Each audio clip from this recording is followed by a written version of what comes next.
Okay. I'd like to call it to order the meeting of the Board of Education of Harrison School District 2. It is 6:06. And I'd like to thank everyone for joining us. Has everyone had a chance to review the agenda? Yes. Are there any changes? No. I see heads shaking no. We'll go forward with agenda as is presented. So we don't think we have it. Nobody is expected to show up for public comment tonight. Did we get anything via email? Okay. So roll call. Regina English? Present. Jeannie Lira? She's here, but she's not connected yet. Linda Pugh here. Steve Siebert? Here. Corey Williams? Here. Eliza Moya? Here. Anna Soto? Is Anna not with us, or is she muted? She's having trouble getting onto the meeting. Like, she's, as an attendee, not able to speak. Okay, but she is joining us, at least listening in. Thank you. All right, so I guess the first item is our the mill levy. We need to review that tonight, and it's required to be certified this month to be presented. So Shelley Becker, you're on.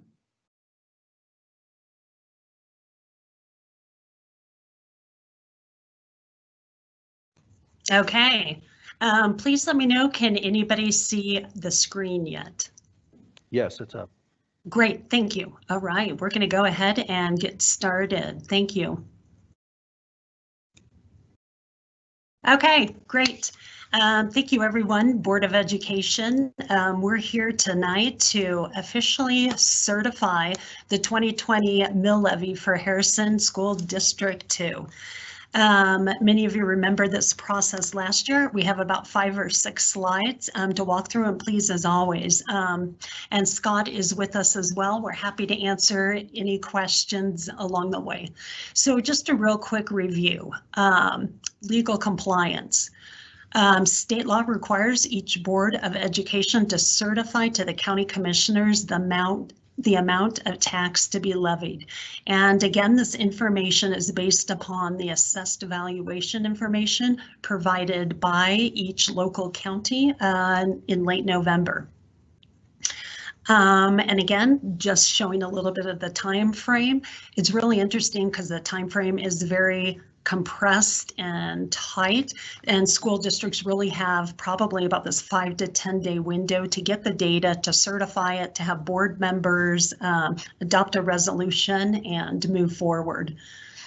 So the screen here are 2-year comparison. We always like to look and reflect on. So the first piece to point out to the Board of Education is the change in our net assessed valuation. So last year, 715 million, this year, 683.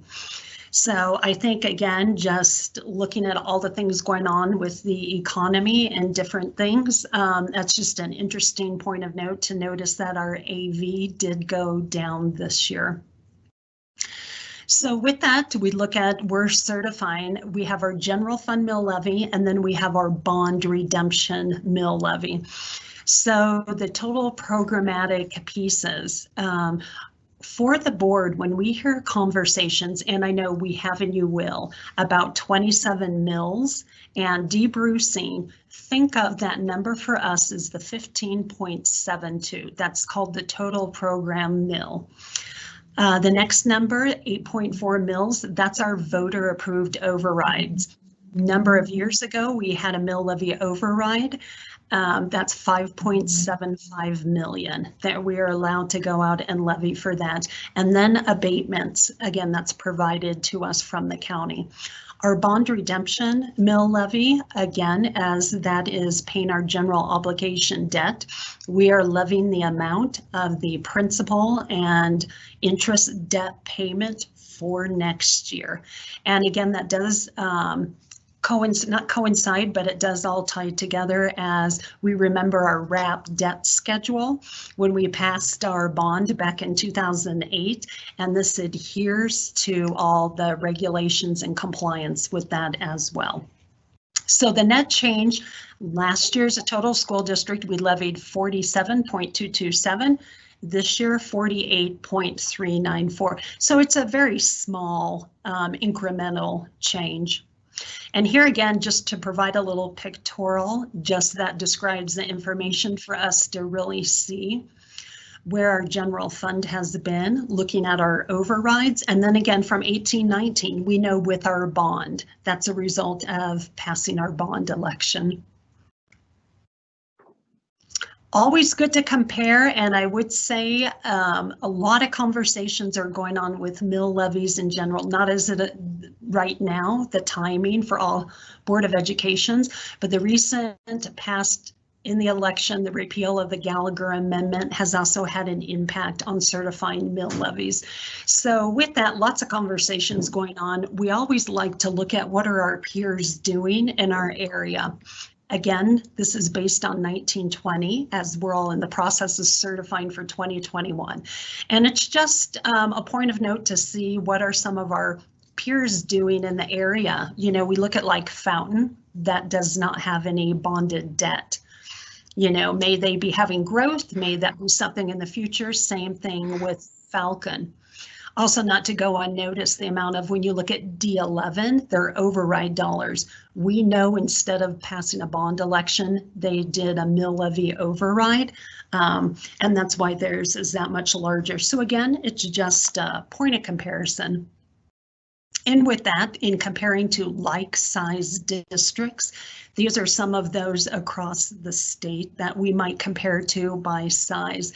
And again, just to provide a point of information and context. So we like to know the impact. What is the impact to our taxpayers? The assessment rate is still the same at 7.15%. So we are going to levy 48.394, and in our community per 100,000 of home value, that annual tax amount is $346.02. So again, I know that was some brief highlight. Happy to our obligations by state law to certify the mill levy to El Paso County on or before December 15th, and then corresponding to the state under CDE by December 20th. And then just, I know we have talked last year as a board, last February before COVID hit, we had conversations and discussions about a debrucing election for Harrison School District, and that will be definitely something we'll need to talk about further and start planning for as we look at this next year. So again, you have information in your board packet. There is a memo with some information and then a really long resolution. But happy to entertain any questions, comments, or thoughts.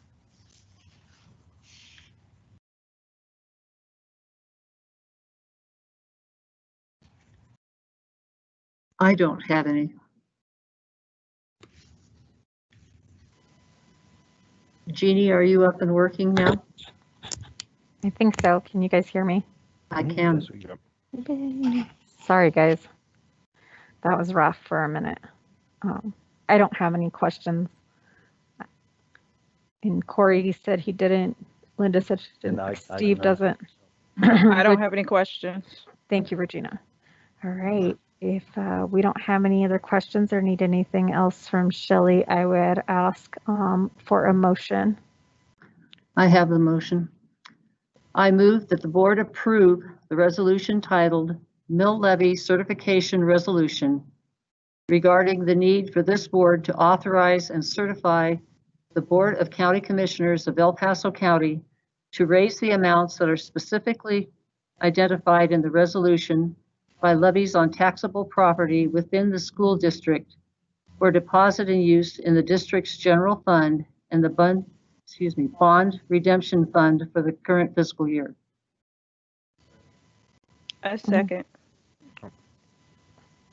Went out.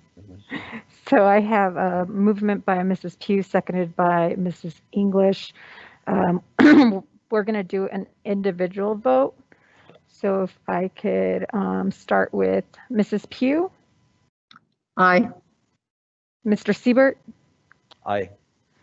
Mr. Williams, Aye. Mrs. English, Aye. and Mrs. Lyra, aye. And we will record that as a unanimous vote. I'll virtually bang my gavel over here, so. And we'll make sure we sign those papers tonight. You have those, correct, Norma? Okay. We'll take care of all those signatures, Shelley. Great. Thank you all. Thank you. Thank you so much. All right, we have 5.1 next, but we have no public comment. Norma, you put that out first? Okay. So that went out online in advance for public comment. We have no public comment this evening, so we will move on to 6. 6.1 is a report from the student board reps. I know that they're both online, so we'll go ahead and turn it over to them.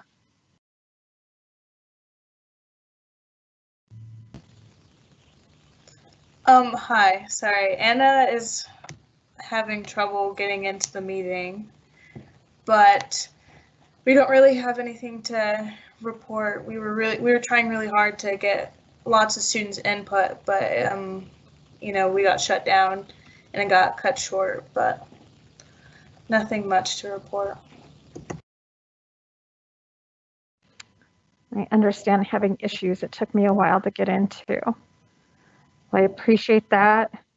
And we'll move on to 6.2. We have a report from DAC. Is Mr. Matt Mitchell on? Yes, I am. Good to see you all. Thank you. Do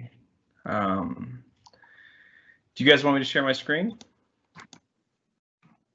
Sure. Sure, absolutely.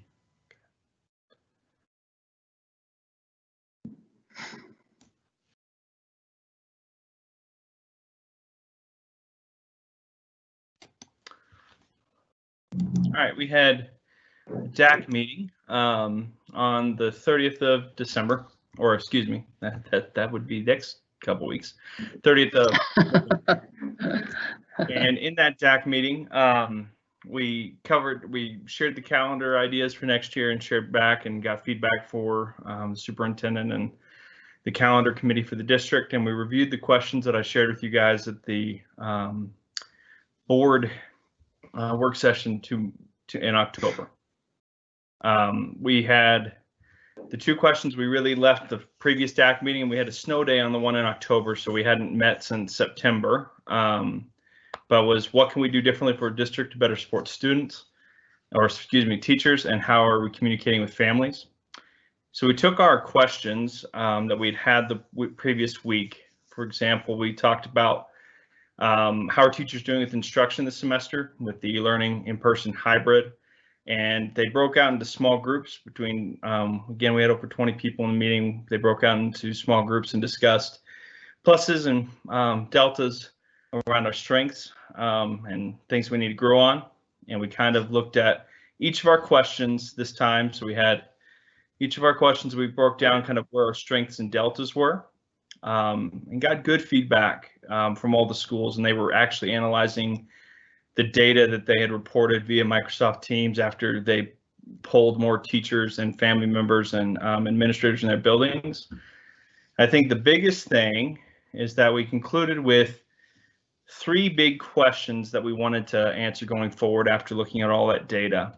And the biggest 3 that we noticed was, how can we make e-learning more streamlined and consistent for families across the district going forward? So families they got a lot of comments and ideas from families that maybe their elementary and middle school students and high school students, not all those e-learning processes were identical. Some schools had different ways of doing it, and for a family that part could be difficult if their kids are all at home. We also had the question, not so much on how, one of the pluses were the way we were communicating as a district and the schools were communicating with, the changes and the things that were happening. But the more important question that kind of that we came to was how can families and students, especially our e-learners, communicate with the school and their teachers better about their needs while they're at home. So as you know, right now we're remote and kids are at home. How can they make their needs known more easily? Especially we know that like in elementary, they go to a lot of teachers and they go directly to their teacher. How can they better communicate that need or concern with the schools as right now that part seemed to be lacking a little bit. And there's an overarching theme of kind of teacher workload, not because of lessons, but because of the hybrid model, e-learning and in-person, and then kind of taking care of themselves as they're also working from their homes, making sure that they're balancing that. So our third question was how can we better assist our teachers with time and wellness as they work toward meeting the needs of our students. One of the pluses we noticed, kind of an overarching plus we saw was that teachers are growing in their ability to use different materials and technology and practices with students throughout the semester. Yesterday Teams added a function for breakout rooms that'll be more effective going forward. So they're constantly improving that, but it also means that they're having to learn new things as they're going. So with those questions, we gave it back to DAC and they're going back to their buildings and they're reporting out on a Microsoft form by tomorrow on those 3 questions on how things are going and towards these questions, and they're responding with ideas and suggestions that I can present to Dr. Burhansel and others on suggestions to help solve some of these questions. And our next meeting will be in February. Any questions? Thank you so much. I know everyone's working hard. Those were a lot of the questions. I think I just asked Dr. Burhansel like right before the meeting started. So obviously you guys are leaps and bounds ahead of us. As far as the calendar, I appreciate you guys looking at that every year. I remember when we changed, I thought about everyone for Thanksgiving. And when the schedule changed, how excited the staff was and how much better that made just their break, their lives, they're moving forward. And so we appreciate all of the calendar work. Does anyone have anything? No. I don't know. Thank you so much. We appreciate your time, Mr. Mitchell. Hang out with us or jump off. I don't know how that works. I can't see everyone's faces. So I see like half of people. Thank you. Thank you. All right, we're going to move on to 6.3. I see Matt on there, right, with Wember, so we're going to get going on a bond update.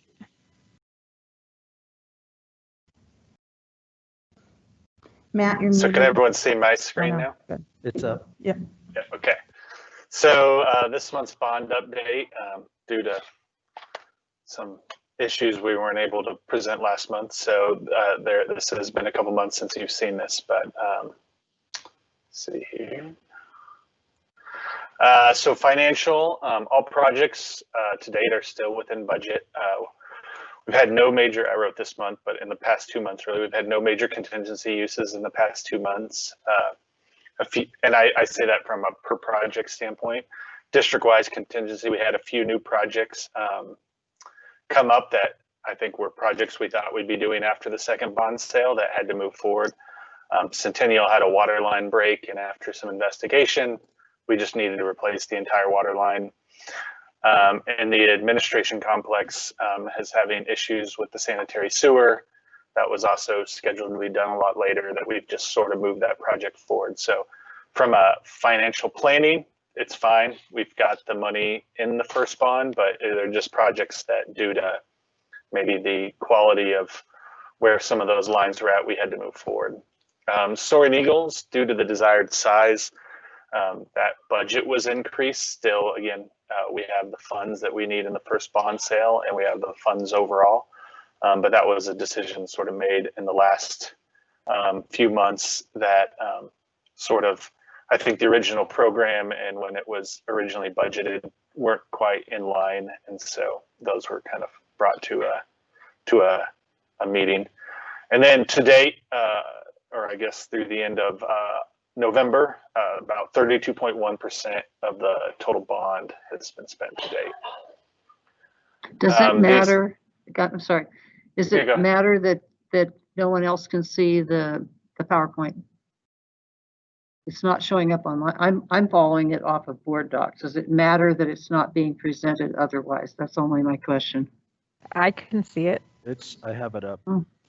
I pulled it up, but I don't see it on Teams. Okay, that's fine.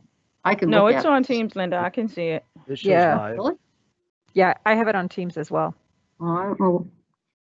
Technology is going to fix it. Figure it out. For me. Okay. Thank you. Problem. So, and then these are the individual project budgets of the 4 more Screens. active projects right now. So I won't go into each one of those, but they're there to sort of show where we're at this current state, and we can go back to them if you guys had any questions when you reviewed them in your Board Docs. Some construction updates on where we're at. Harrison High School. The Octagon is complete. Furniture will start next week on Monday, and that'll run for about a week, and then that whole area will be able to be turned over to school for prep when students come back next semester. The pool is still a work in progress.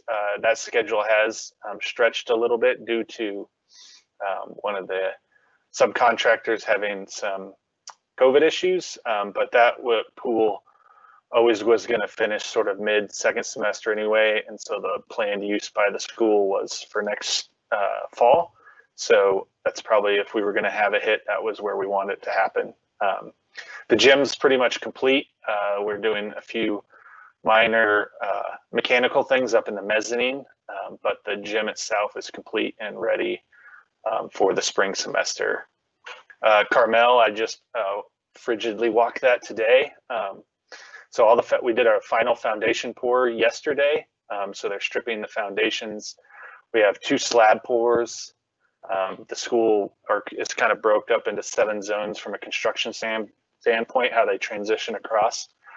Steel is up in section A.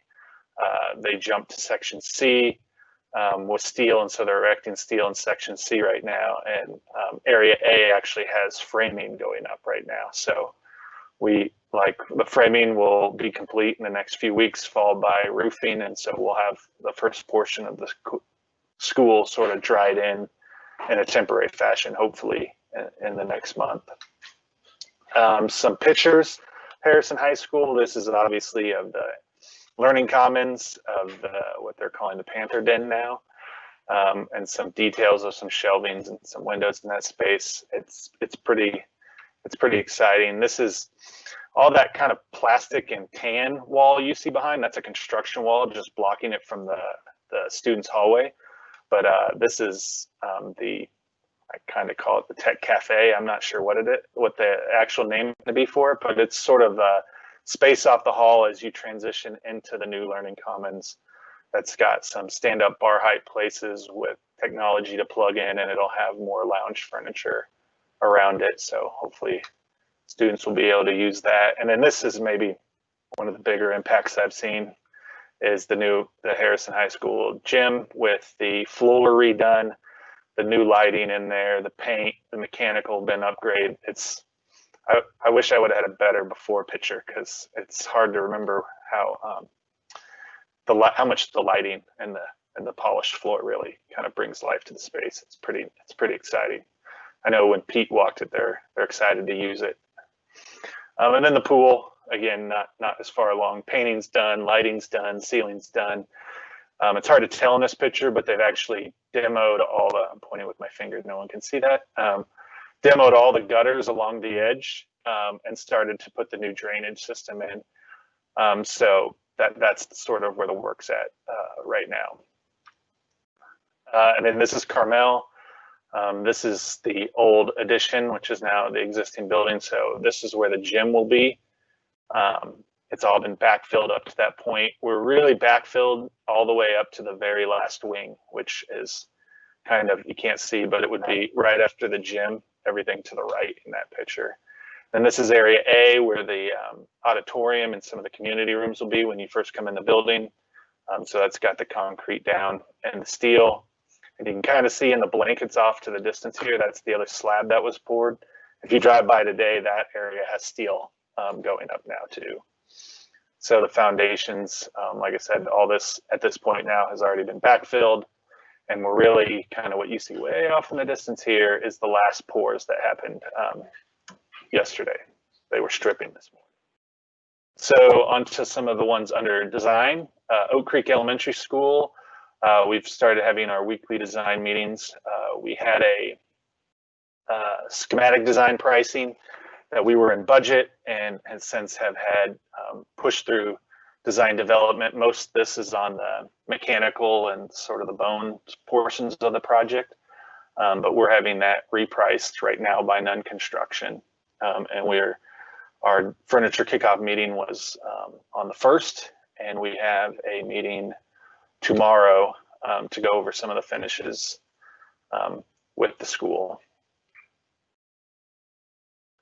Soaring Eagles Elementary, we've started our meetings, kickoff meetings with the city and planning. We have our LDTC meeting tomorrow or next Wednesday, the 16th.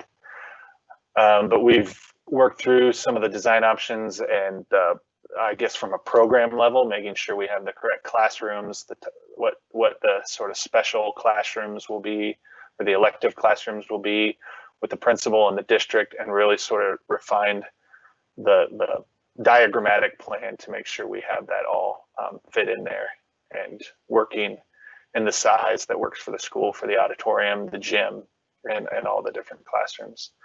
So that schedule we worked through with the contractor, and we're actually, with the schedule we have, we're confident we'll be able to open the school with not a problem in fall of 22. So which is what I guess our goal was, that we weren't able to do with Sand Creek, as Sand Creek kind of was a mid-year open. So we're trying to make sure that doesn't happen here. And then some of the minor projects, Sand Creek parking lot, modifications to the front of it, those have been approved by the city. They're out to bid right now, but that work won't start just because of weather until summer of 2021. We also have approval at I should have talked about it when we talked about Harrison, at the Harrison parking and street modifications. That one we are gonna hopefully do in the spring. And then with the thought of they'll start using the new traffic pattern in the fall, but since it won't impact the current entry drive, we'll be able to start that while school is still in session. We've got all our T-clip test back results from the second round of gym floors that we'll do this summer, and that's out to bid as well. Those bids are expected. We had some delays, so those are actually going to come in at the end of this week. And then LED lighting replacement. We went through and inventoried all the existing lighting at Harrison High School, Stratmore Hills, and Sand Creek International, and determined which ones are good candidates for retrofitting versus replacement. We broke those into 2 packages, and we have the replacement lights being priced at Harrison High School and Sand Creek right now, and we'll soon be getting those prices at Stratmore Hills. And the retrofits, we're putting an RFP together to have that hopefully come out in the next few weeks. With the holidays coming, bids probably won't be due till sometime in January, but then we'll be able to roll off with those. And then the admin sewer replacement, we've been working with that contractor. This says they anticipated to begin in early December. As we all know, they haven't. So with the holidays, we're still working on when we can get this scheduled and worked out, but we're trying to shoot for early January before all the schools start coming back into session and when things will get more crazy internally. And that is, I guess, the updates. Open for questions. Thank you so much, Matt. It's so exciting to see the pictures. I was thinking about Steve while you were putting up the new Harrison floor in the gym. I'm sure he Yes. remembers what the old one looks like. I do. I spent many a days on that gym floor. Awesome. It's just so exciting to see it all come together. We appreciate you guys working so hard as always.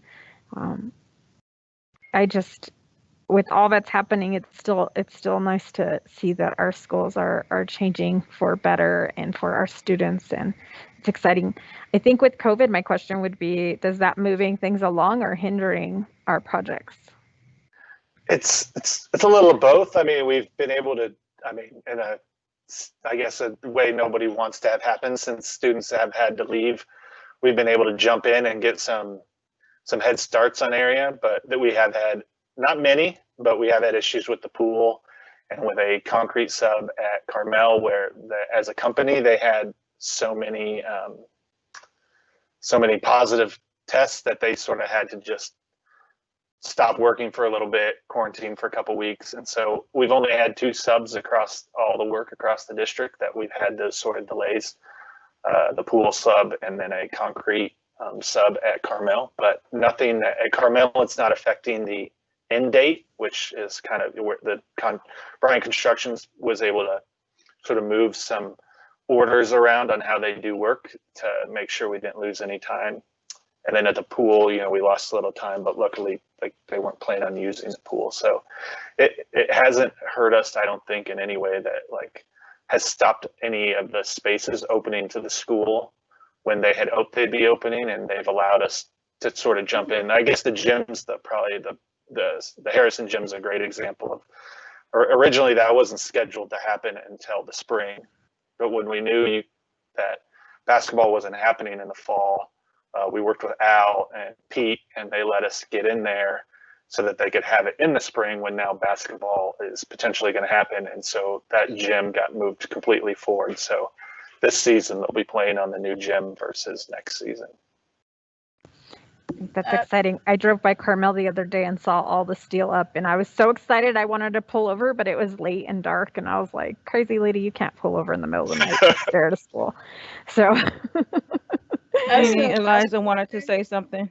Yeah, as a basketball player, that gym is amazing. There's no more dust and the light. You can actually see the ball in front of you. It's a great gym. Yeah. Well, Does I anyone hope have you anything enjoy else? playing on it.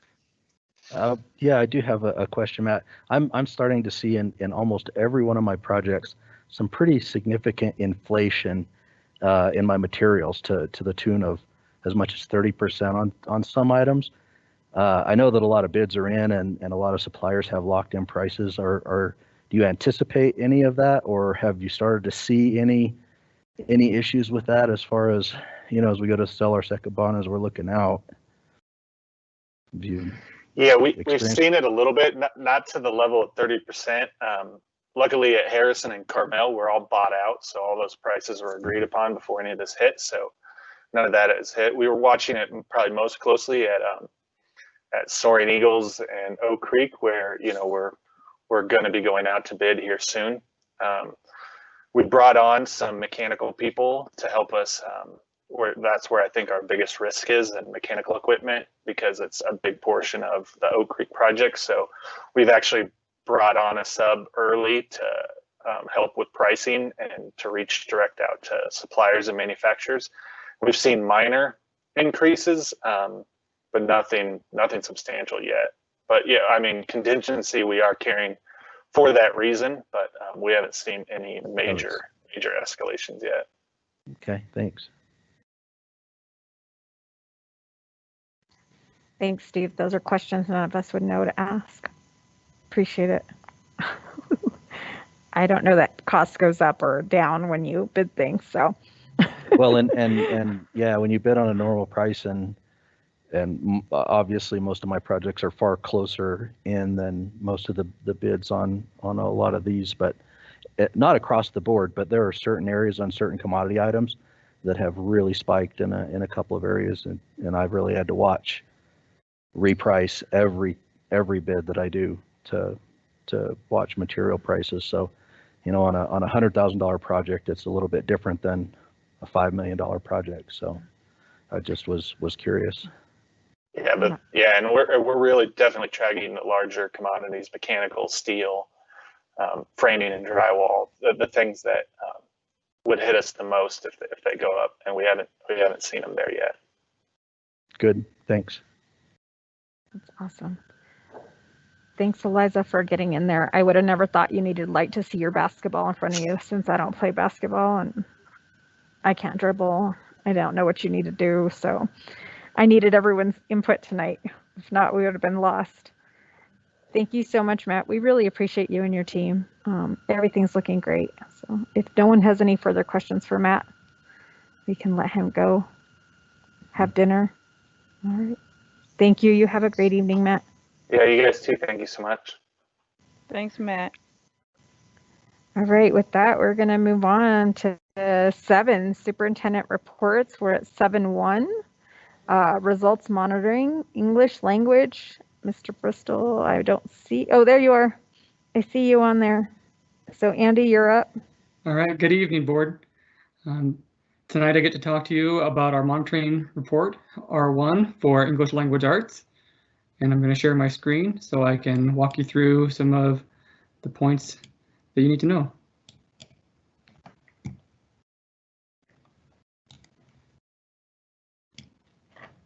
Just give me a second as I get this over there for you.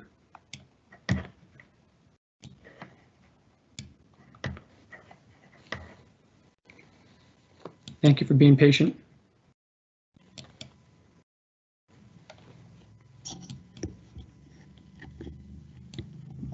I think that's the thing that all of us are really learning, how to be patient. It's been my test lately.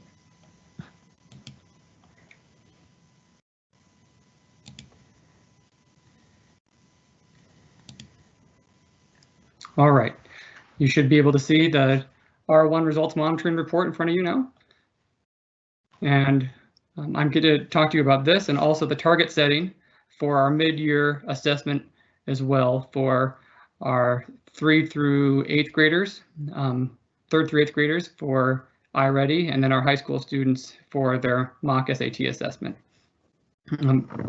Very similarly to math, when I reported to you last month, that the overall interpretation is that we are making reasonable progress with exceptions. The progress we're making is we are still closing gaps between all subgroups, and I'm excited to report that. What I'm not excited to report is that the achievement does remain low, where about 1 out of every 4 students between 3rd and 8th grade are at or above grade level. And so that's how we came to the rating of making reasonable progress, but with those exceptions. For elementary, the total is 22% of students who are on or above grade level, according to the beginning of the year diagnostic. And that is very similar to what the scores were last year. And so that was encouraging. The amount of summer slide and COVID slide did not have as big of an impact as we anticipated. We should have had a higher number.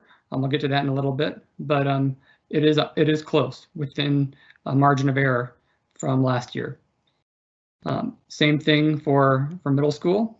We're at 23% of our students were on or above grade level at the beginning of the year, and that is within plus or minus 5% of the group from last year as well. The things to celebrate is that achievement gaps decreased in both sections for our non-ELL and our ELL students, and for our non-IEP and our IEP students. And just like math, in both elementary and in middle school, the new demographic group, the e-learners, have scored higher than students who were not e-learners. High school takes a different exam.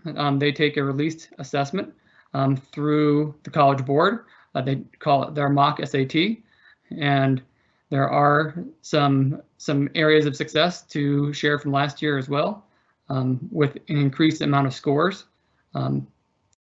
in all grades, 9th and 11th grade, 9th through 11th grade, and the achievement gaps have decreased between non-minority and minority students.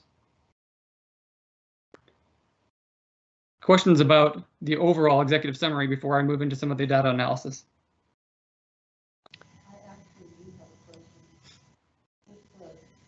Are you on mute, Linda?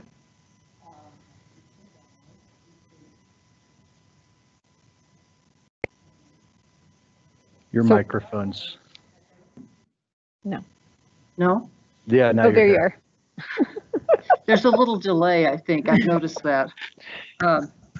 I find very interesting as people have struggled with the e-learning, or certainly we've heard lots of concerns about it. Do we have any idea of those who are doing so well on e-learning? Do we know how they were doing prior to e-learning in terms of their success? Do we have any way to know that? We haven't examined it that way. We haven't taken a student who was an e-learner this year compared to the result from last year to kind of measure any growth. We've looked at it more of e-learners compared to in-person learners this year. Okay. Guys, I'm just wondering if it's a diverse group of academic success or if there's a pattern of a level already. That was my question. So thank you. And I think, Andy, as you broke it down, all I could think of is prior to this conversation, me and Corey were having a heated argument, and according to your data, he's right and I'm not. And so I didn't appreciate that at all. So now I have to tell Corey that he was more right than I wanted him to be. I'll just speak to what the numbers are telling me. Hey, Andy, just for the Little board's W's. own It's about the little W's. the board's own understanding, can you explain beginning of the year data when you say 22% are on grade level? Yeah, I sure can. So how this works is that the beginning of the year assessment is taking into account some questions and some skills that students haven't learned yet, but they should have learned by the end of the year. And so it's an adaptive test, but it does start at what grade level should be at the completion of the year, and then it adjusts from there. And so being at the beginning of the year at 22% is a indicator of where students should be at the end of the year, measured against how they should exit the school year. Dr. Branzel, is there anything else you'd like to add? No, I think you explained it well. Some of the other things that I wanted to point out is that from 3rd through 8th grade, we saw an increase in learning gain of a 0.8% scale score points. And historically, we'd like to see 7.4. So even though the percentage was similar, the average increase should be higher than what we're seeing between what we saw last winter and this fall. So even though this fall, the beginning of the year, was similar to last fall, we would want to see more growth from last winter beginning of the school year. And so this is where you can really start seeing some of the impact of all of the disruption we've had in the spring and through the summer. This is where you can see some of that effect. And this is worth noting that the largest, in terms of cohort, that's what we're measuring. We're not measuring against 3rd graders last year to 3rd graders this year. We're measuring from 3rd grade last year to 4th grade this year. And that's what this whole report is based on. And there was a 9% decrease on what would be their typical growth, and that's a norm referenced test, a norm against the nation. What would be typical?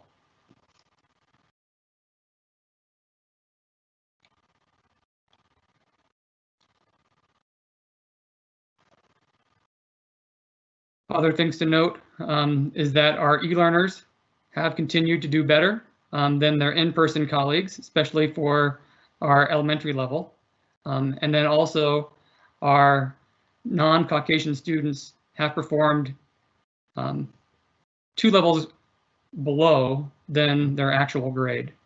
53, about half of our 3rd through 8th grade students who are non-Caucasian were at 2 grade levels below their actual grade, compared to 42% for their Caucasian peers.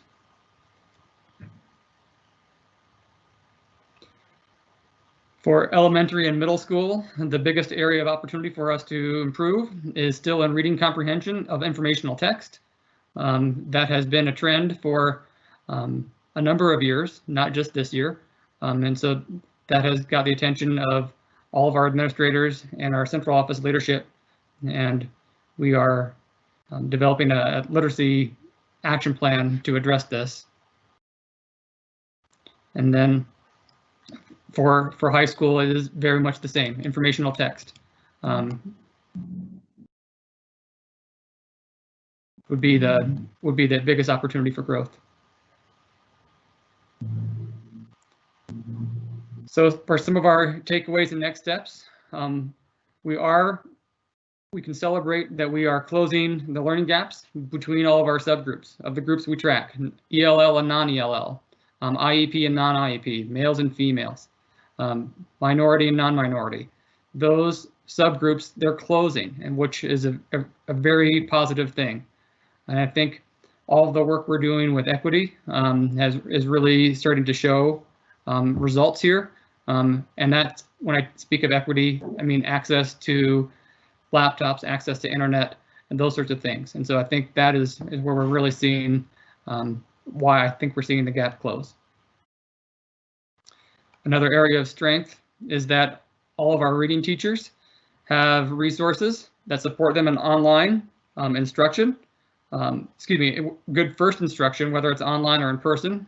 We have systems that will be able to be flexible, and it doesn't really matter how the mode of learning, that we have systems in place where they could do either. And so that's been a struggle. That's been an area of strength. A struggle has been, we need to know more about our intervention processes at each level so we can learn from our successes. We have a number of different interventions across the district, and we need to learn from each other on that. I wanted to briefly mention about our K2 learners. They take a different assessment. It's called Acadience. It's a state mandated test, and it's formerly known as DIBELS.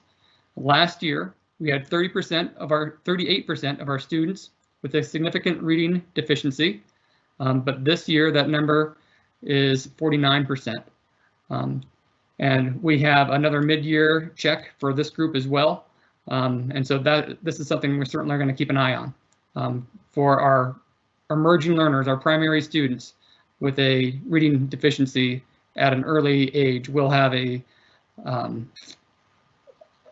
longer term effect if we don't react to this. And then things that will help, there is a state mandate that our K2 teachers be trained in the science of reading, and this will positively change the trajectory of our elementary literacy. They need to have that course completed by the beginning of next year. And so any one of the teachers who might have a student with a significant reading deficiency will be trained in best practices for reading instruction, which will be a huge advantage for all of our students.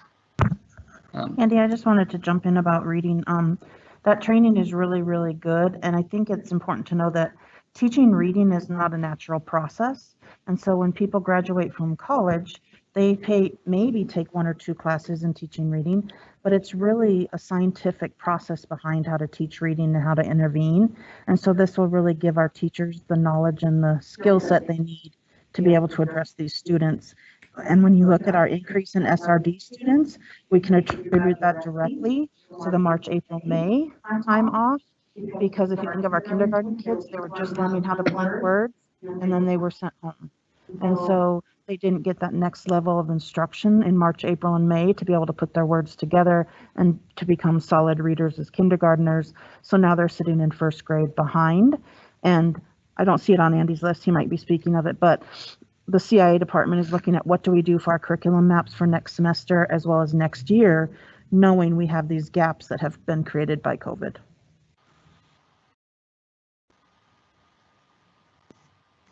I do have a question. I was going to ask what teachers are going to be, it says that the teachers are required. What teachers are required, that professional development? It's any teacher who teaches kindergarten, first grade, or second grade. In order to teach that grade level, you need to be certified in this science base of reading. So that's licensed staff, correct? Yes, ma'am. Okay. And then one of the last things that I think is good is that we have a number of professional development opportunities given to our science and social studies teachers. And so when a student goes to a class in science or social studies, they're still getting a lot of that reading and instruction that is helpful. So they feel like they are getting the benefit of a reading class, but with science and social studies content, which will very much help our informational text processing that where I spoke to about earlier. And so that's another area that we've been underway to support our students in throughout their day, not just in the reading class and not just on our reading teachers. Questions about the summary before I proceed? I have a couple of questions. One, I think we could talk about that later. I'll email you. The other thing was the PD on that. I just had a couple questions around the PD. Is that professional development that staff have to pay for? But is that like an extra course, or is that something they get? I mean, obviously it's a new mandate, so I just. Got it. No, ma'am.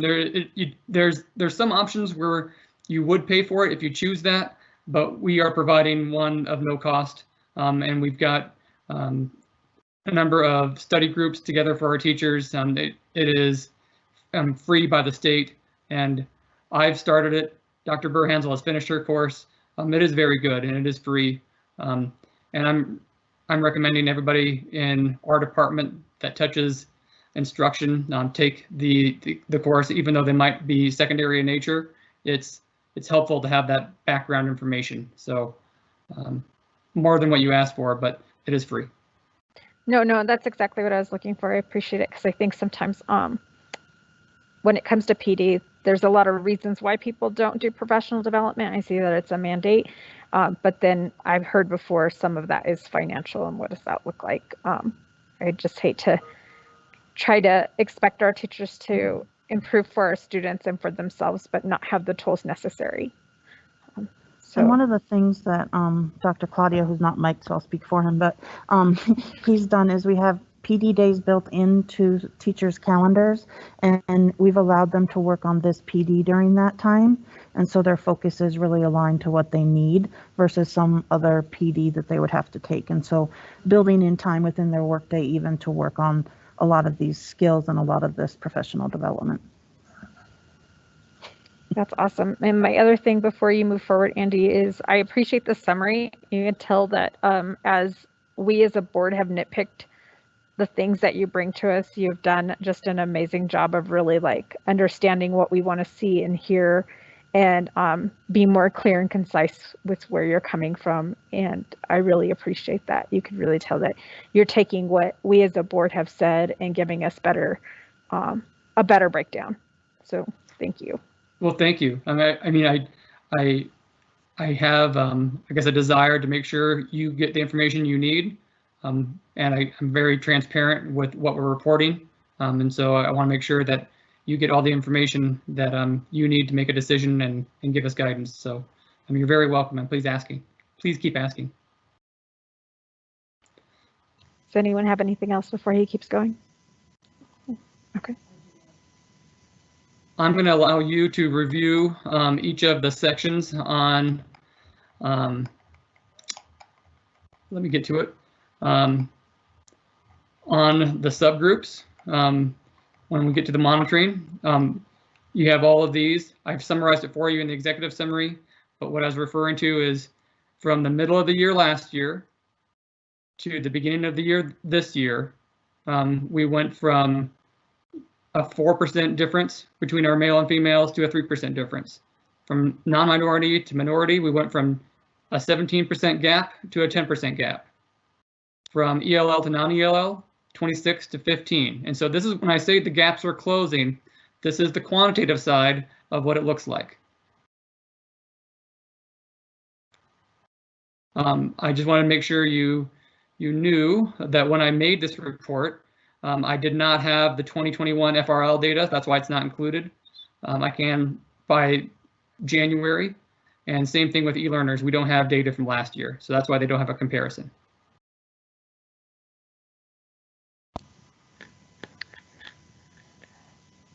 I would like to move on to the back half of what I'm reporting on is the target setting for mid-year.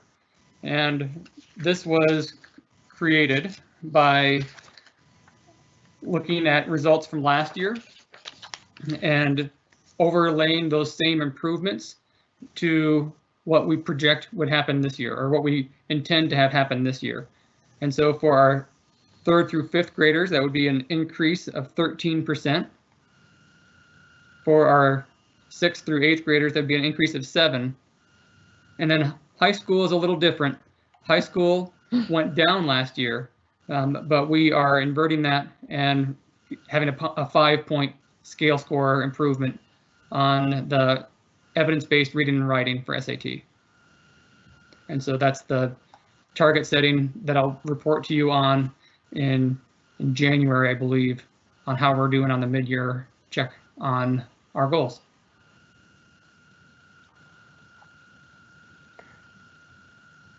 Thank you, Andy. It's nice to see some of the data where we're closing the gap. I think that, when we, I know when I started on the board, we looked at some of those and we were really talking equity. And I think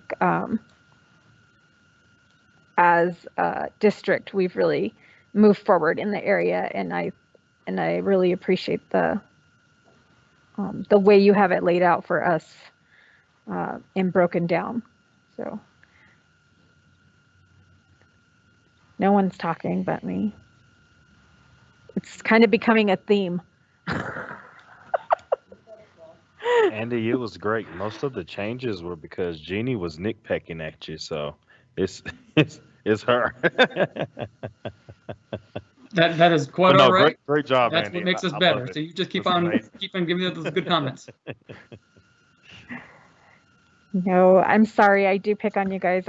When we want to see the data, we do want to close the gap, and we have to recognize that the gap exists and say it out loud for us to move forward. So nothing ever changes if we don't acknowledge it. So we really appreciate that. It was clear and concise. So I don't have anything else. I believe that we need to make sure that we write a comment. Oh, Linda got it. Perfect. You're on mute, Linda.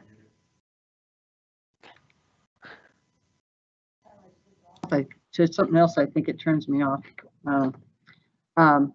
Since I had this month's agenda, I put together a comment. Please feel free to modify it, whatever wording. Reasonable progress with exceptions. The district is closing the gaps between subgroups, but overall achievement is low.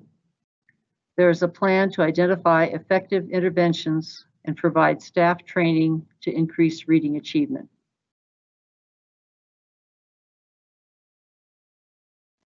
Is that a plan or implementation? A plan to identify effective interventions and provide staff training to increase achievement. We can reword it. No, I'm just asking if we're talking like there's a plan moving forward, or is that plan already being implemented just for our notes? That's all. I think it's already being implemented because Correct. they said that they were working on which intervention plans were effective and which were not. So I think that's about lined up correctly. There's an active plan. You want to put that word in there or something?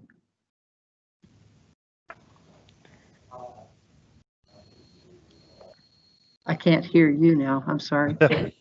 I messed up. That was me that time. But I think what you have is good. Okay, and Norma, I know you need this. If it's easier, I can just let you look at it later. And I agree with Jeannie was saying. It's been really helpful to have this summary in advance. You've really pulled it all together clearly, and then you can go down and look at the charts and see the data that led you to those conclusions. And it's very helpful to have it set up that way. And I'd just like to take a chance to applaud Andy and his diligence on this report. We've had multiple iterations. I think we finally got to a really good report, and he spent a lot of time taking feedback from you all as well as working directly with the Aspen group. So I just applaud his pursuitiveness to make sure that we get it right and make sure we get you the data you need to be informed in your decision making. So thank you, Andy. Of course. Yeah, And thank you. I have been attending my own professional development through the Aspen group. They've been putting on some PD on how reporting should be done for school boards. And so I'm not done yet. There's quite a bit of feedback they would like to see, that we're still trying to find a way to drop some of it, that those lessons learned into these reports. And so I'm looking forward to seeing where these go from here. Okay. Thank you, Andy. We really do appreciate your hard work and dedication to making sure that you can articulate a clear message for us. And it seems like you are doing that. So thank you. We really appreciate it. You're quite welcome. I don't have any complaints. Just one. I do, but it's over here. But I'm going to get with you offline about that. So don't shake your head, Regina. I can't leave with nothing. All right. If there's nothing further for Andy, or are we voting on this now? I know we only have one meeting, so I'm kind of not sure. This is it, right? I don't think.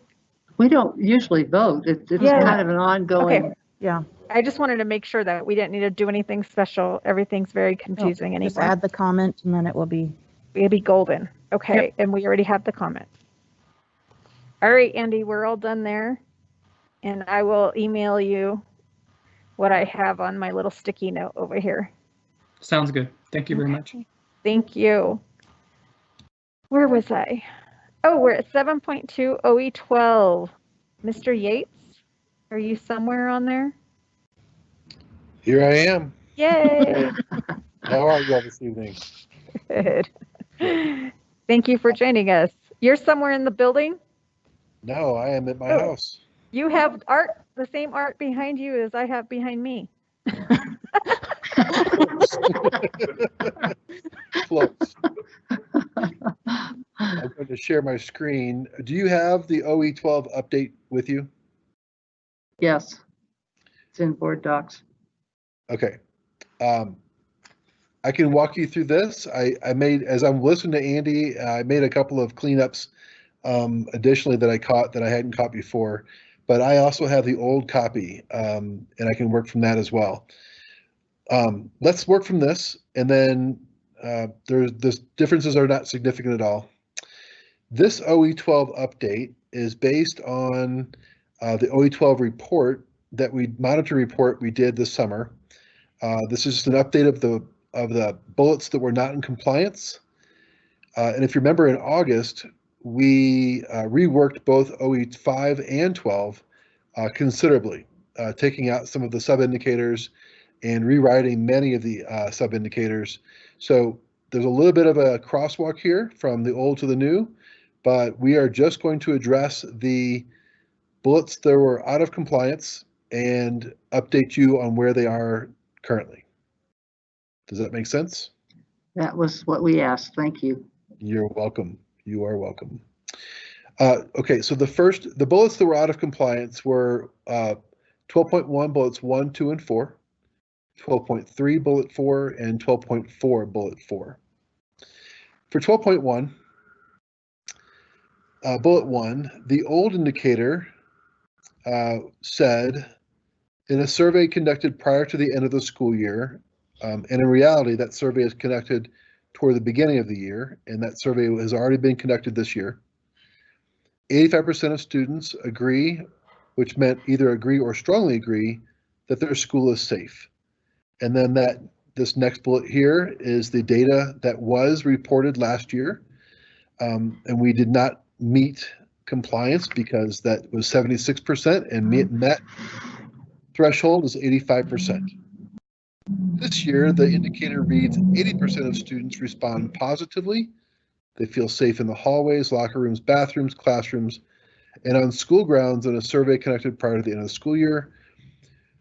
This is a domain of questions represented by these three charts below that I'll get to just a second. And when we compile the data, we reach 86.8% this year. And the sub-indicator now meets levels for compliance. I reworded that to say it meets compliance because this is not a monitor report yet. The three sub-indicators are the three data sets. The questions say, I am safe on school property, outside my school building. I am safe in my classroom. And I am safe in the hallways, bathrooms, and locker rooms at my school. I believe that was a discussion we had quite a bit, just to remind you, to try and catch all the different areas so that we knew if students felt safe, perhaps in the classrooms, but not on school grounds. And happy to report that students overall either agree or strongly agree that they feel safe. Any questions on 12.1? All right. Bullet 2, the question is asked of third grade and above with age-appropriate wording, and I believe that's been a discussion in the past, which is why I included that here. The old sub-indicator stated, in a survey conducted prior to the end of the school year, 85% of students agree, which again meant agree or strongly agree, that staff members are responsive when students report bullying. The data that we reported last year said that 71% of students in grades 3 through 5 and 42% in grades 6-12 responded positively that adults always do something about bullying when they see it or hear it. That's not great. The question this year, the indicator says that 80% of students respond positively, that staff members are responsive when students report bullying according to a survey conducted prior to the end of the school year. This year, in the domain of questions, 83.9% responded positively, that staff members are responsive when students report bullying. So it now meets levels for compliance. Any questions about bullet 2 on 12.1? Great. Lynn, I can only see your head, so I appreciate your shaking your head either side to side. And bullet 4, which was out of compliance at last report, was removed from the indicators. If you remember, OE 12 was about treatment of discipline, and OE 5 is about treatment of students. Is that right?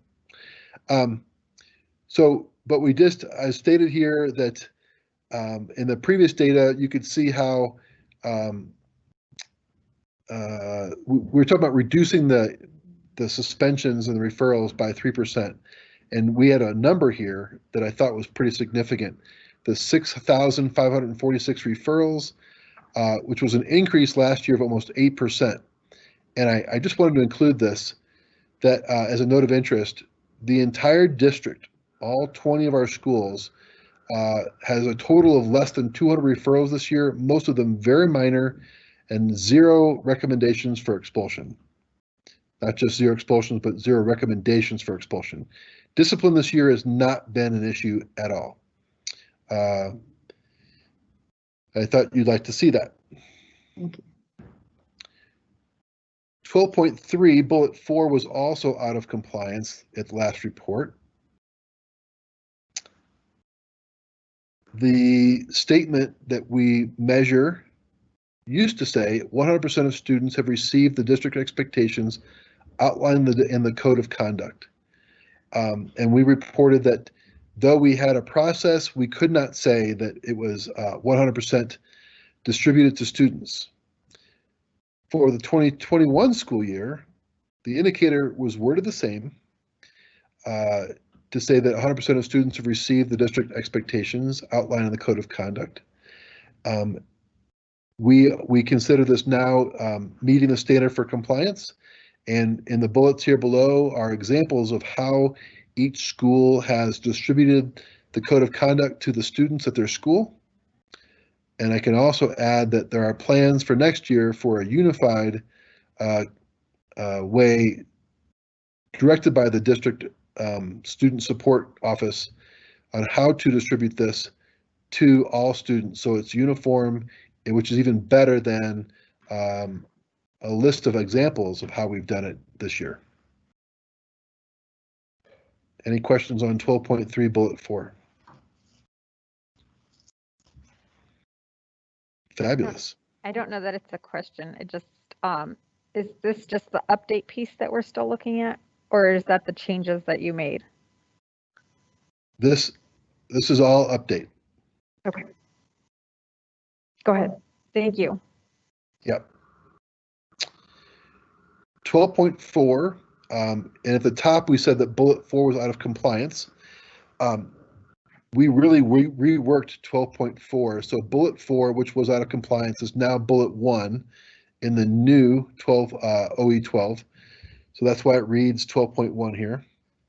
It did read, in a survey conducted prior to May, 85% of staff responded that discipline is enforced fairly. It was out of compliance this year.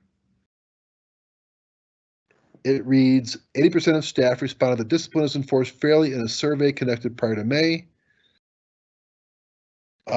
We have 2 charts, and I labeled them here for you, a non-instructional survey and an instructional staff survey. Currently, if you compile this data, it's at 78.57% of staff responding positively, which is still 1.43% lower than our goal, but it's a much improved number over last year. So this would still be out of compliance if we were monitoring this today, but I'm happy to report that it's much improved, heading in the right direction. On your copy, there is one more bullet that was not listed at the very top, bullet 2, that was out of compliance, but that's been removed from the new OE, so I deleted it from this copy that you're looking at. And that's the end of the updates for OE 12. Thank you, Mr. Yates. We appreciate that. I did have something, but now I can't remember what the heck it was. I'm like, well, see, that's why I write things on my sticky notes and I didn't write anything. And now I don't know what I did. Can I bring up something while you're looking? Yes, please. I was curious if the students had any feedback on any of this. That's something we would normally spend some time trying to get feedback. And I know it's been kind of hard with people not even in school, in the buildings in the same places. I actually have a question, and then based off of the question, I might have another thing. But so on bullet 2, I believe, how did you get the information about the students feeling safe? Like, was it on like a link or something that we had to complete or something, or was it face-to-face? It was not face-to-face. It was the student survey that you all filled out. I believe it was back in October. Did you fill that out, Liza? Okay. Yeah, I remember that, and that's what I like brought to my attention because I remember a bunch of students after saying, "Oh, I completely just like it was a requirement in that class, whatever class they like said it." So I know half of those weren't honest, and then especially we were going to like present, but we didn't get enough, and that was one of the questions we asked. And like me being a student to another student, they were more open about it. And they're like, if I'm being completely honest, I don't feel safe. And I got that more than I did. Like, they do feel safe. But I don't know if it's maybe just because, you know, I'm a student, they're a student, or like teacher-student relationship, and they're afraid they're going to get in trouble for saying, oh, no, I don't feel safe. But that's just something that I realized, like, nobody answers the surveys 110% honest. They're always a little afraid that, oh no, if I say I don't, I'm going to get in trouble. You know, and it's always like, get it done fast. So, Sure. yeah. Can I ask you,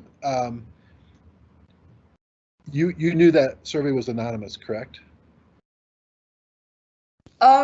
Yes, but there's some teachers that would watch us from behind us and like make sure that we did it. And I, like, even me personally, I mean, it's kind of terrifying when, you know, a teacher's staring down your back to make sure you're answering the questions. And they did that for a lot of students because it was so like mandatory that we did it. Okay. So I don't think anyone answered it correctly or honestly, but if they did, it wouldn't have been like a big group of people. Interesting. Thank you.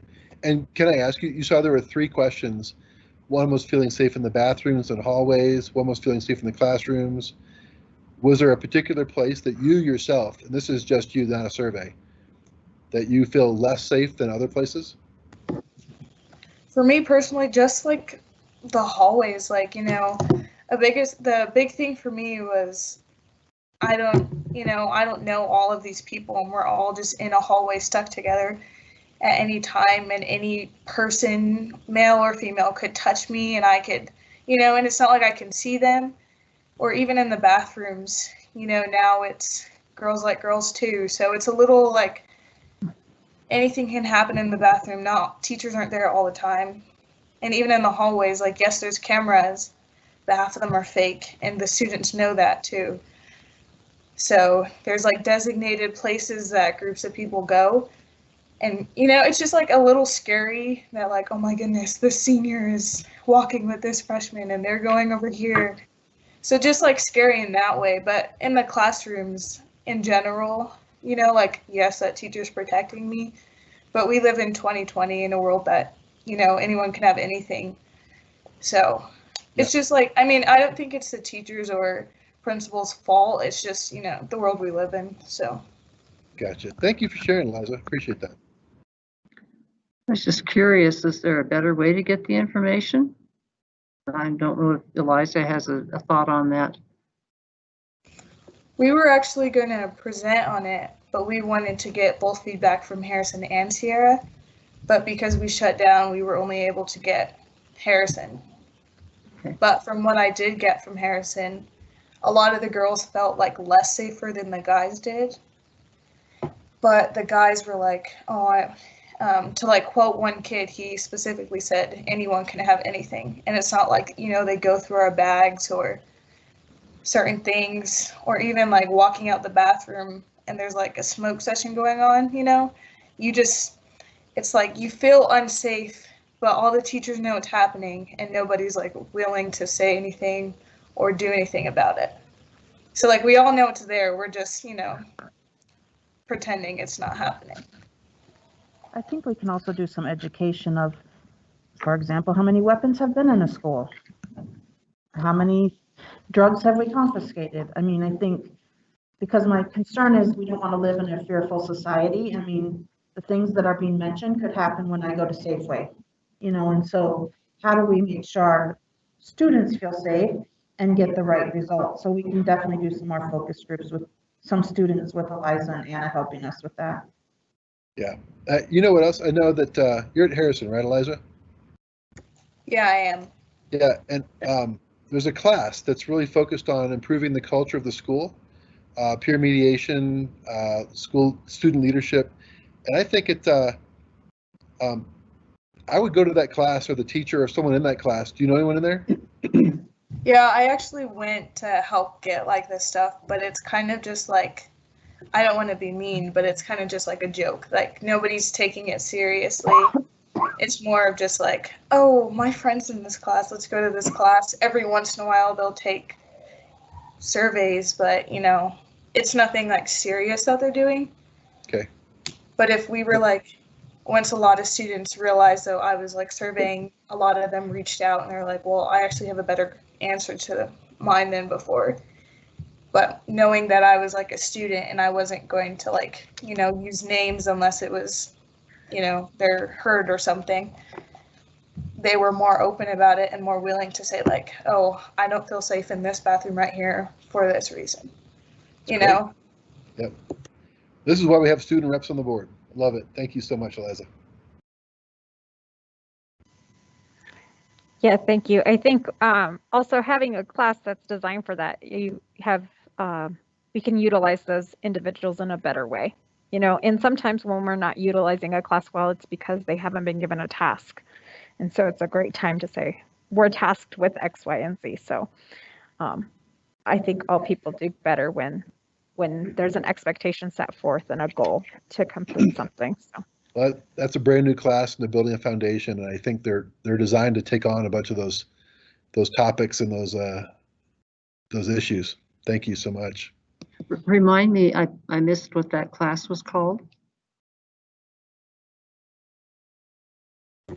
What is that?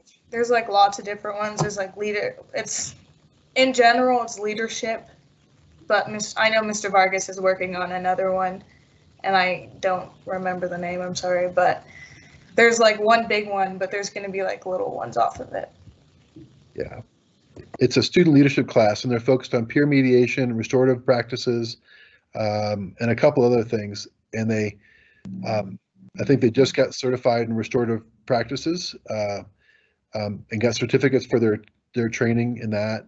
So it's just a foundational piece that Mr. Vargas listened to the students and is trying to go from the grassroots efforts and where really it matters in the students to improve the culture of the school. Great.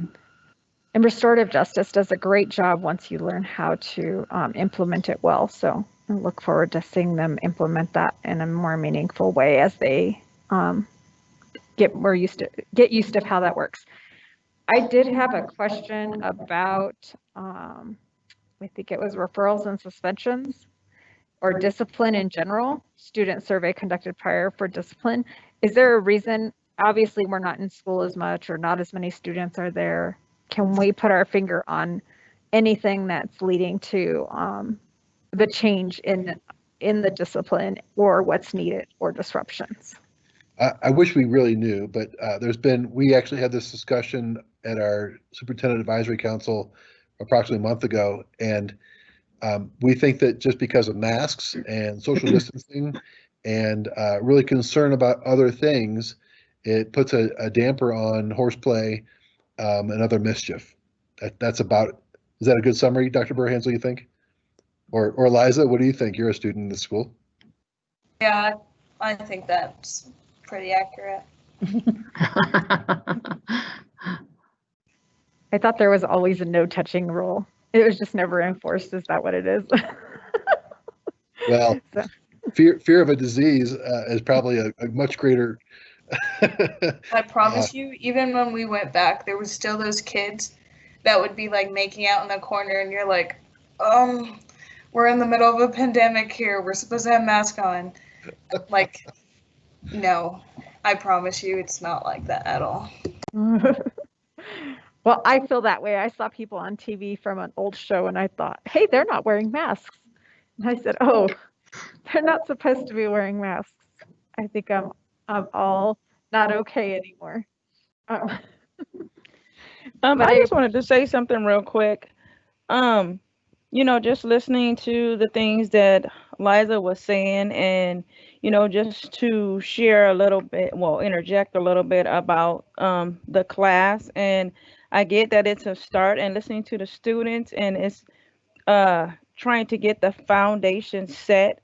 you know, anytime we start something new, there certainly are going to be some kinks that we have to get out. But the process should be more transparent so that the process can be trustworthy for our students. Because if they're not trusting the process in terms of that class, like as far as having a solid curriculum and actually holding teachers and students more accountable, instead of just having it, you know, just to say, oh, this is a class and I'm going to get my certification or certificate, but just kind of just being in there going through the motions. So I think that we need to be more intentional on how we're really structuring something like that, because it's a big deal. I mean, it's huge. It's a big deal to me. I was going to say I'm not a student, but I am a doctoral student, so it's a little different. But it's important to me that when we are coming up with curriculum and just tossing in classes, that there really is some substance that our students as well as our instructors can benefit from. So that's my little piece. Thank you, Ms. Regina. Do we have anything for Mr. Yates on the OE updates? Thank you for the updates, for one. I guess that's a good place to start. Does anyone have anything? I have nothing else. I'm good. You asked my question. Steve? Okay. Sorry, I'm looking in multiple places. I'm trying to look at everyone's face on the screen to make sure they're good, and then in the boardroom, and I'm just a hot mess, telling you guys. COVID got me acting crazy than I was before. I can't act like I just got this way, but you know, I don't have anything. I appreciate the update. I think the only thing I would ask when you would give us an update, and I know you had said something to this, is just to leave everything where it was before and give us a red strike through so we can see kind of where we were and where we are now. It's really hard when we see so much data to know where the changes are like that. So I think for myself, and I could be wrong and everyone else may not need that, it works better for me when I see the update with what was there previously struck through in the new stuff. Sorry. I appreciate that. Thank you, Jeannie. And I'll have another update for you next month, and it'll be right the first time, I promise. We always have something to say, but we appreciate the effort. You're welcome. Thank you. It was worth the cost of making the changes to make it more clear than leaving it the way it was and struggling through trying to clarify it. No, and none of it's easy, and we really do appreciate it. And I know I would like, I'm sure eventually we'll have some data on what that looks like as far as our numbers in referrals and expulsions and going up and down. And also not just the numbers, but of course we always like the disaggregated data when that comes to us. So anyone have anything else? No. All right, we're going to move on. Thank you, Mr. Yates. You have a good evening. You bet. Thank you all very much. All right, we're going to move on to our own board performance here on 8.1 annual work plan. So this keeps changing. I think last time I said, what are we going to do? And it just keeps going crazy. I don't even, with all the changes that have happened, I think the annual work plan is just kind of a thing as we go, it changes. So we won't have another meeting until January. We switched it last year to having 2 meetings in January. We used to only have 1. And I think Norma figured out, obviously we don't have a Christmas gathering, but she's taking care of all that. I think a January meeting is sometimes driven by the start of school. You know, if school starts a little bit later, it starts to crowd it, I think. What is that going to look like, Wendy? That's fine. Our first day for staff most staff is January 6th. and students come January 7th. So we're good keeping our board meetings the way they are. I do know we have a board retreat, so if we're going to still do that, we'll need to work on the agenda of what that's going to look like for the board retreat. And I think it's going to depend on what the regulations are on how we conduct ourselves with that. Yeah.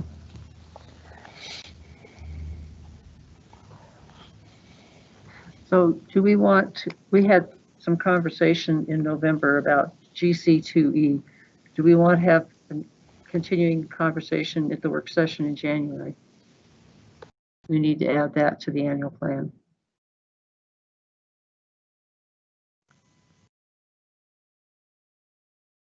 Yeah, we do. Sorry, it was a conversation. We kind of yelled at each other a lot, but yeah, it needs to get taken care of.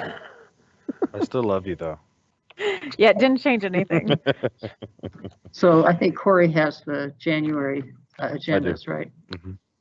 Yeah. Regina wasn't here. She missed out.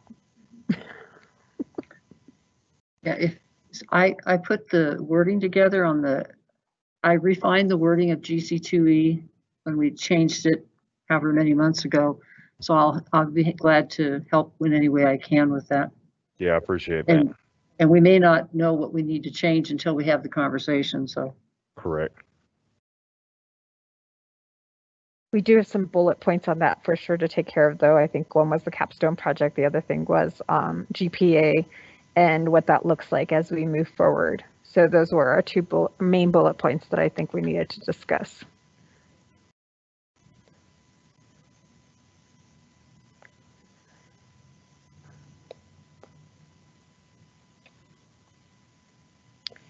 Are we not making any decisions around graduation until the last second? Is that how that's going to happen this year, Dr. Berhansel?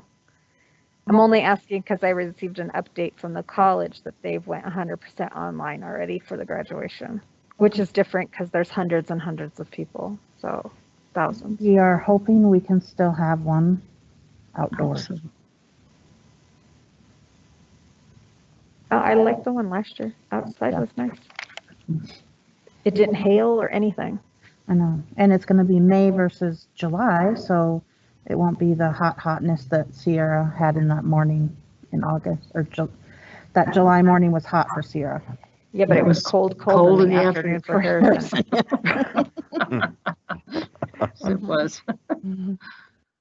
was cold. I don't have anything else other than us adding that. I think we need to figure out the retreat. When is it scheduled for right now? I'm looking. 30th. Of January? Mm-hmm. It's on the next page, I think. The top of the next page. Nope, I take that back. It's at the bottom of the first page. Board retreat, here it is.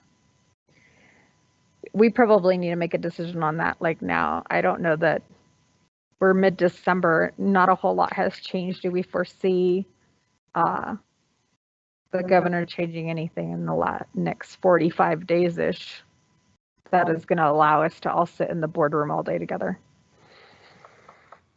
Are you asking to make a decision about canceling it, or do we need to look at what we might be covering first? Well, we probably need to decide if we're going to do it in person or online before we decide what we're going to cover. Because I think it depends on how we work. Well, there would be, what, 7 of us, right? 8? I mean, is that the number that's reasonable to actually be together? I mean, this is not, I mean, change is going to happen irregardless. It changes from day to day, it seems like. So, I mean, for us to just be like, oh, okay, let's go virtual. And I mean, how do we know that? Because it makes a difference for the people we're flying in and not spending that money on them flying in. It'll be costly for us. Yeah. And putting them up in a hotel. So, I mean, I think financially for the district, that's a decision that needs to be made sooner than later. So just say, for the sake of saving money, in the situation that we're in right now, it would be best for us to go virtual. I mean, I'm okay with that, if that's what it is.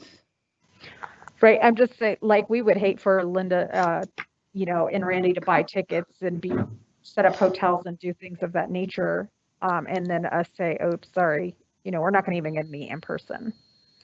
So I'm open for suggestions. I always love meeting in person. That's my thing. All this online thing is not me. Yeah, I just think if we are gonna do something like that, it would be more effective to be in person. But again, like I said, if we're trying to save money and that's one of the issues, then whatever works. But I mean, she's been coming in person and we haven't had any issues through this pandemic. So I don't know why now it's an issue, if it's an issue. You're on You're mute. muted. Oh, we can't hear you.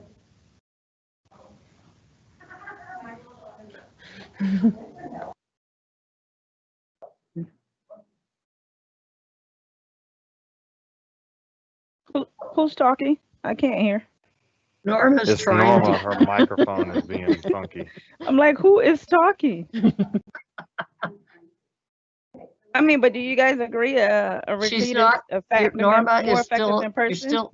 I'm sorry, Norma. You're still muted. Norma's trying to say something, and we're not hearing her.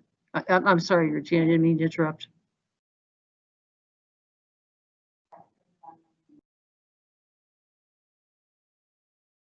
Can somebody translate for Norma? What is she trying to say?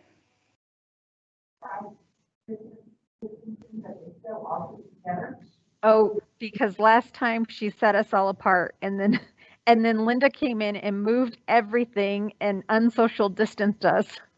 That's what she's saying. Oh, yeah, I remember that. Oh. So I think what Norma tried to say is she social distanced us before our last retreat, and Linda Dawson undid it.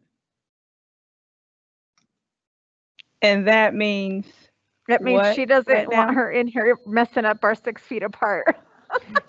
So then we just need to say that and do that. Make sure we're doing things safely. So either we're having an in-person retreat in January the 30th or we're not. Like, what is happening right now, guys? So many things. Okay, I think we're good in line, but I think what you're asking, Norma, is for us to guarantee that we're going to be social distanced and not all hover in the corner together. Got it. So I'm good Especially for with the in-person. COVID coordinator. Okay, we're going to go in person and we're going to put a tape measure on the floor and we're not going to come within 6 feet of each other. Got it. Do we have anything else for our calendar? No. No, okay. Close it and get to the next thing. Legislative updates, 8.2. I'm sure we have updates because we had the session, the emergency session. Yes. Shelley, anything you wanted to share before I share? You go first, Wendy. Okay. So during the session, you saw some bills come out to help with housing, to help with some childcare. Our students actually benefited from some of those grants. Our students are having free childcare at centers across Southeast right now. And then there was some more money made available. This wasn't through legislation, but I wanted to let you know, we wrote a grant and got $350,000 for more PPE for our secondary schools. So when we bring students back, we can have additional plexiglass, additional temperature scanners, additional cleansing materials. So there's, as money comes available, we are jumping on it and making sure we're taking part of it. But legislation is going to be very heavy on education this year. Shelley, your turn. Yeah. Yay, Jeannie's clapping. Let me make sure turn. Sorry, I can start talking. To echo what Wendy has said, absolutely. Expect to be fast, furious, intense, might be some really good words. And I know, Jeannie, I remember I said this last year, but think about last year, but maybe even more so ramped up. Really what we're seeing with the competing pressures for funding is going to be key. And we're going to just hear a lot of traffic. We continue, I know, Wendy and I with our colleagues and others to see what we can do. I feel we've made some inroads with our 2 lobbyist groups that we participate in, and Wendy's nodding her head. And I'd like to ask some point forward, how is that we help loop you, the Board of Education, in maybe in a better and more constructive manner? Because oftentimes we'll get requests very quickly to testify or to provide information, and I'm really excited to have our board and to be a partner with this. I shared with Wendy on, I think probably Friday. Sorry, all our days go together Monday. The Joint Budget Commission was in session, and I got a text and then a phone call, and it said, "What is Harrison doing about debrucing?" I'm getting asked, what's going on? So Wendy is giggling, I think, under her mask, or just as we talked about it. First of all, I learned that Leslie Herod is a Harrison High School graduate. And she was very proud at the JBC to say that. And I've heard from other colleagues, it was recorded. So it was a special session of the JBC. She represents the and the question came up because we're talking about mill levies and debrucing and 27 mills. So please know that Cherry Creek and D11 debruce. Now it's only us and Steamboat Springs, and we will continue to have maybe more of a focused target on us. So my comments back, we've had a meeting, last February, we're in conversations, what have you. But yeah, I just wanted to relay that story. It was very excited. She was very gracious, just proud to say, I'm a Harrison High School 2 graduate. Can you help me understand why they haven't debruced? So that is just an example of a natural connection and with our partners and individuals. So to echo what Wendy says, appreciate input of the board, asking questions, and that I feel our voice is gaining some traction, Wendy, maybe, and so in other different ways, but lots of work to do, so thank you. Thank you, Shelley. We appreciate you always being in the know, right in the mix. We're never without information, so I know that's not easy, and you give it everything you have. We really appreciate that. We wouldn't be successful without you, so. And I know that the emergency session was fast and furious. A lot of things got passed really quickly, which just proves when things don't, it's because people don't want to. Just throwing it out there. We're going to move on to 9, the superintendent consent agenda. We're at 9-1, December 2020 personnel report. Dr. Claudia, your name's not on this, but usually that's something your name's on and you jump up and have something to say. We don't usually talk about it. We usually have read it prior at the regular meetings. Yep, but lately he's been telling us some fun facts. That's true. That would be true. He's not mic'd up. So he doesn't have any fun facts for us this round. No. This is the least prepared I've ever seen him. No.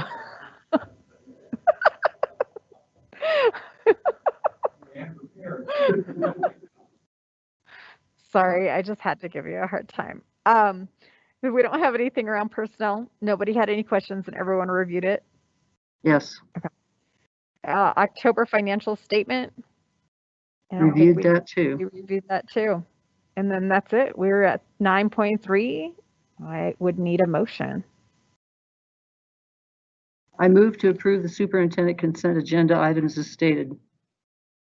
Second. Okay, that was moved by Mrs. Pugh, seconded by Mr. Siebert. All those in favor? Aye. Aye. And that will carry. It's kind of weird doing it this way, so I'm glad we're recorded because it's a little crazy. 10, board consent agenda. We have the approval of minutes from the work session 11/5/2020, the approval of board meeting minutes from November 19th, 2020. Does anyone have anything to add to those before I ask for a motion? Everyone's had a chance to review? We're good? Yes. All right, if I can get a motion. I move to approve the board consent agenda items as stated. A second. Moved by Mr. Williams, seconded by Mrs. English. All those in favor? Aye. Aye. Aye. That'll carry 2, and we're going to move on. maybe to 11. We're way ahead of schedule. That hardly ever happens because we're online and nobody wants to talk online. So I would need a motion on 11.1. Hold on. Move to adjourn. Second. Move, No one wants to go. moved by Mr. Williams, seconded by Mr. Siebert. All those in favor to go home? Aye. Aye. Aye. Aye. And that's a meeting, folks. Thank you so much for hanging out. Regina, I think we can still hang out on Teams and do our debrief. So Okay. everyone else, have a great night. Good night, everyone. Thank